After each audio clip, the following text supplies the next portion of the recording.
One thing that keeps jumping out at me in the Bible, and especially in the Old Testament, is how often the children of Israel's deepest troubles began with violating the First Commandment.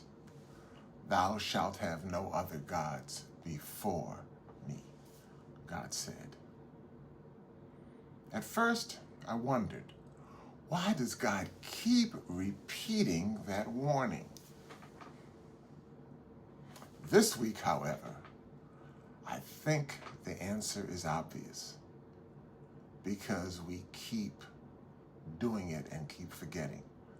Hello and welcome to the 10 Commandments of Leadership podcast.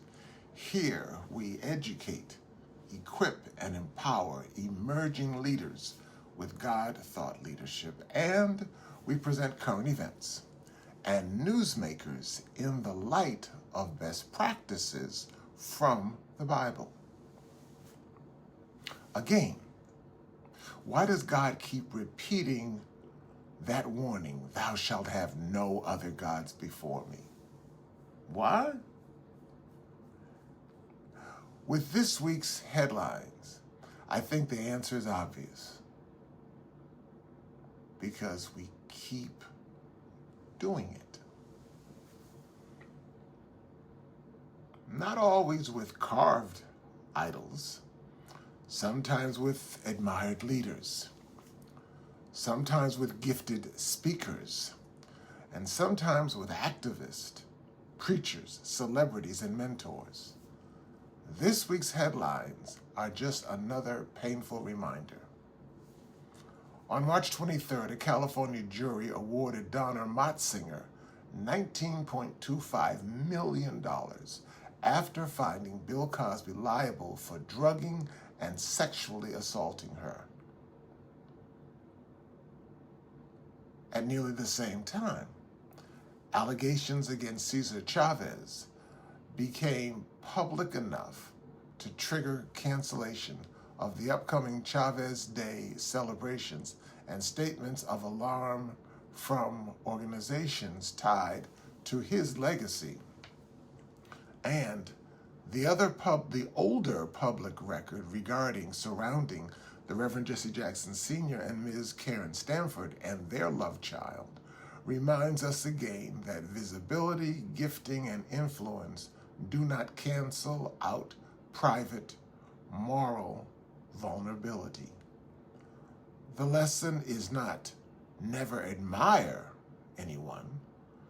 The lesson is never let adoration become worship. Never let adoration become worship.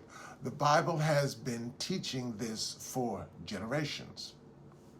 King Solomon, Samson, gifted men, influential men, fallen men. God keeps reminding us that no human being is safe enough to replace him. For emerging leaders, this is a warning and a call.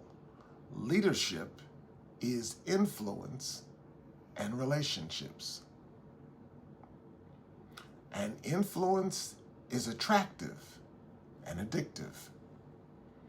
Power is attractive and addictive. Attention is attractive and addiction. Affirmation is attractive and addictive. That is why leaders must build guardrails, distrust themselves enough to stay humble and keep their trust wholly in God. For example, the Reverend Billy Graham famously adopted a rule to avoid being alone with women other than his wife. Not because he was weak alone, but because wisdom builds fences before disaster arrives. Wisdom builds fences before disaster arrives. So here is the lesson for all of us. Mind your mentors. Honor your leaders. Learn from your elders, but never give any human being the place in your heart that belongs only to God. Because whenever we put human beings where only God belongs, disappointment is not just possible, it is inevitable. Thank you. And join us tomorrow for the 10 Commandments of Leadership podcast. See you then. And once again, invite a friend. Bye-bye.